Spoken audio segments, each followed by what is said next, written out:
Hi, I'm Antoine, this is The Apocalypse, and today we're going to talk about Chance the Rapper again.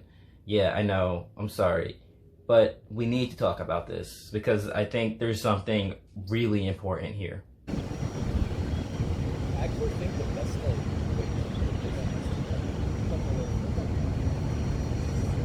On the 23rd of May, 2019, Chance the Rapper tweeted this. I really need help. My auntie Tony is one of the strongest forces in my life and she is in dire need of a #kidney. We have exhausted all options and have been waitlisted for years. My family believes in the power of prayer and we give this problem up to God. A prayer really goes a long way. A few minutes later, he added, I'm sorry, it was a little overwhelmingly emotional writing this. Her blood type is O positive. You can get a quick blood test and physical to find you're a match. So, is it me or is Chance the Rapper asking for your kidney? Like, I don't like this, and I actually think I hate it. And I think I can explain why, so that's what this video is gonna be. I want to go through this topic and see if I can't explain what's so sinister and dubious about Chance the Rapper asking Twitter for a kidney for his aunt. I'm going to start this off with a slight history lesson regarding how we got here with organ donation. It's a little distant from my ultimate argument, but I think it sets up a good foundation. So we're going to do it. You have no choice. You have no say in the matter. This conversation is run entirely by me. I am a dictator. This is my domain, and by having entered it, you have submitted yourself to my sovereignty. I'm going to stop talking now. As you may know, it's illegal to buy and sell organs in America. It was made illegal when the National Organ Transplant Act was enacted into law in 1984. The lead up to this act being enacted is actually kind of interesting. So there are generally two places from which you could source organs: live donors and not so live donors. When it comes to the not so live donors, the rules about who owns and thus who has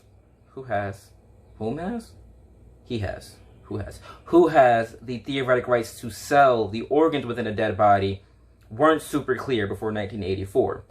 Family members were generally given the right to store the body while they made arrangements for a burial, but that doesn't necessarily give them hard property rights and thus the rights to sell the organs within the body.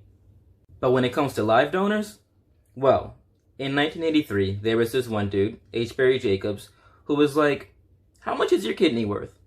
I'll find someone to buy it. Yeah, seriously, this guy's company proposed a plan whereby healthy donors would set a price for their kidney up to like 10 grand, and buyers would just pay that amount, plus a few extra thousand as a commission to Jacobs.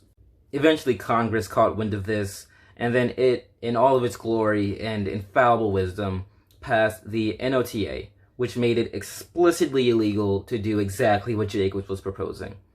The NOTA also set up a federal system whereby dead people are harvested for their organs.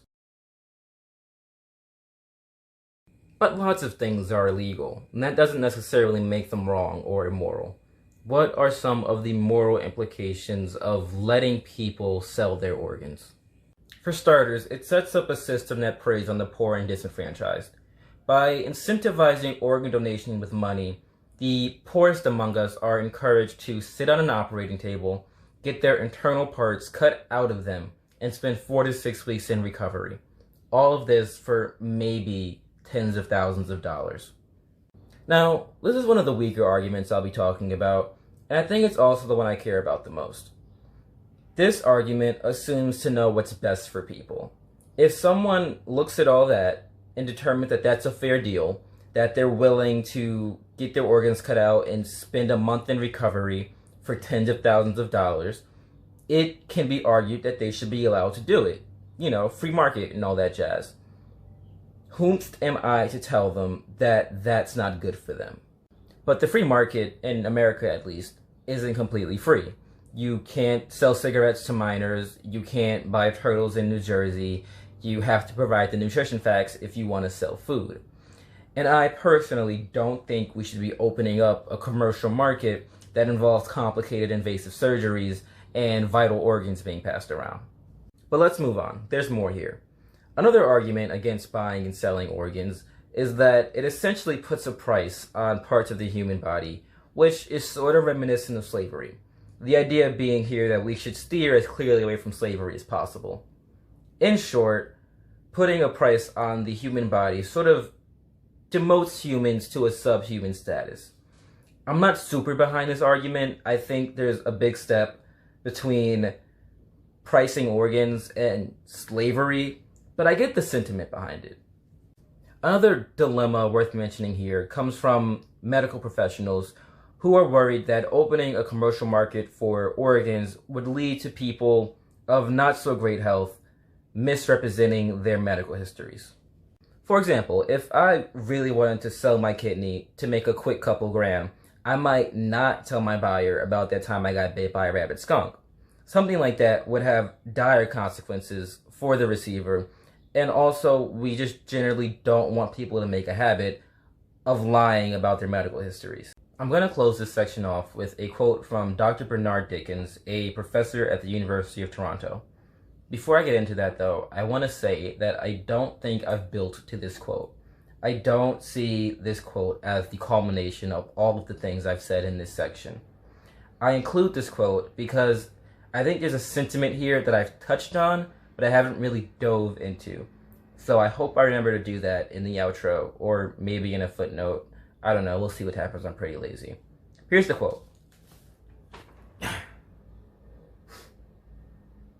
The presence of a monetary price or tariff for a service once considered to be beyond price is seen to debase the service and reduce it from a priceless gift given as a token of love, esteem, and dedication to a mere incident of commerce. We've already gotten way off topic, so I'm gonna try to reel it in a bit. What does the previous section have to do with Chance asking for a kidney? Chance isn't trying to buy a kidney, right? What's the problem here? I think this is a good time to examine what exactly Lil Channel tweeted. So, from the first two tweets, it sounds like he's just venting. He sounds like he just wants the world to know how he feels. We believe in prayer and leave this problem up to God. He wants everybody to pray for him, his aunt, his family, and mostly I have no issues with this so far. I mean, I feel like this is Twitter and not the prayer hotline, and I guess more people praying for something means it's more likely to happen. Whatever. It's fine. And then a bunch of people asked how they could help or what her blood type was, and Chance sent out that last tweet. Her blood type is O positive. You can get a quick blood test and physical to find you're a match. This isn't about praying anymore. Chance wants your kidney. Yeah, no, he said nothing about buying a kidney, but that's even worse. Here's the thing. People love Chance the Rapper. I love Chance the Rapper. He has 8 million Twitter followers. When he tweeted out that his aunt needs a kidney, and then followed that up with instructions to see if you, random Twitter user, would be a match for his aunt, he knew he was gonna get a kidney, right? There are tons of people in the replies to that tweet announcing their blood type and asking how they could help further. Some of them are explicitly saying, hey man, take my kidney. Maybe some of them are joking, and maybe some of them don't really intend to follow through. But some of them definitely aren't. And also, that's not the point. There are more than 100,000 people on the waitlist for a kidney in America. Chance's aunt is only one of them, and unfortunately, it appears she isn't very high on the list. The dozens or hundreds of people in the replies here, enthused about giving their kidney to Chance's aunt, aren't so generous when it comes to everyone else on that list. I mean, after all, these people still have both their kidneys. So what we're seeing here is Chance leveraging his fame and popularity to get people who would otherwise not be donating to lie down on an operating table, get their kidneys cut out, and spend 4 to 6 weeks in recovery. And also, they aren't getting paid. Like, yeah, maybe Chance will pay their medical bills and cover any costs they accrue in the process, but it's illegal for them to make any money off of this. That's what I meant earlier when I said that them not getting paid is worse. It's one thing for Chance to solicit a fan for a paid service, It's another thing entirely for that fan to give it up as an act of charity to Chance, the millionaire. I mean, it's absurd. And I don't like this because there are more than 100,000 people in America alone waiting for an organ so that they can continue living their life. Not all of them are Chance's aunt.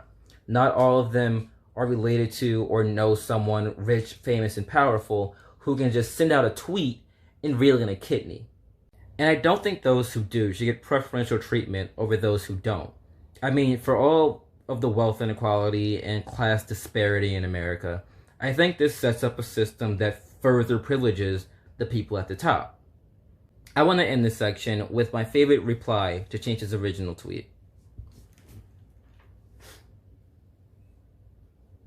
And imagine how hard it is to get a kidney for your aunt if you're not a famous musician with 8 million Twitter followers.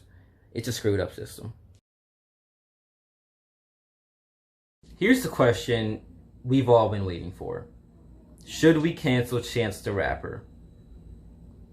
Yes, I'm sick of him. He's always talking about Jesus and wearing that stupid hat. Get him out of here. Twitter, do your thing. But honestly, I don't know where we go from here.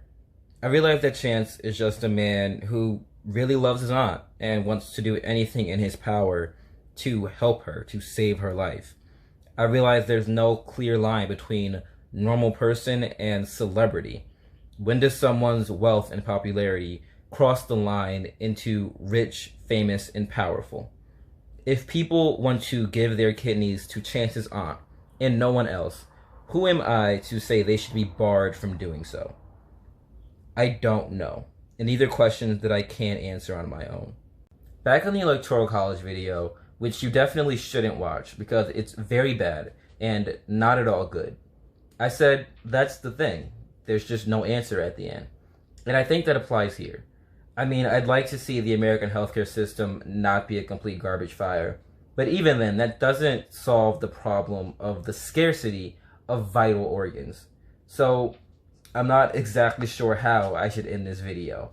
I would have hoped that Chance would have had the foresight to not tweet what he did. But he tweeted what he did, and now we have to deal with that. Hey, I didn't feel like being on camera for the outro, so I guess I'm just gonna put up like Zelda or something. The quote that I mentioned earlier that I said I was going to talk about. It turns out there's more that I want to say about it than I thought originally, so that's probably going to be its own footnote at some point. I also wanted to mention that there are some proposals for incentivizing organ donation with some sort of financial compensation in order to boost the number of people who donate organs, because there just aren't enough organs to go around. And that's a whole bigger conversation with how we accomplish doing that ethically. And it's pretty interesting. So I'll link to some reading in the description. But other than that, I would have to say like, comment, and subscribe. It's my motto. Thanks for watching.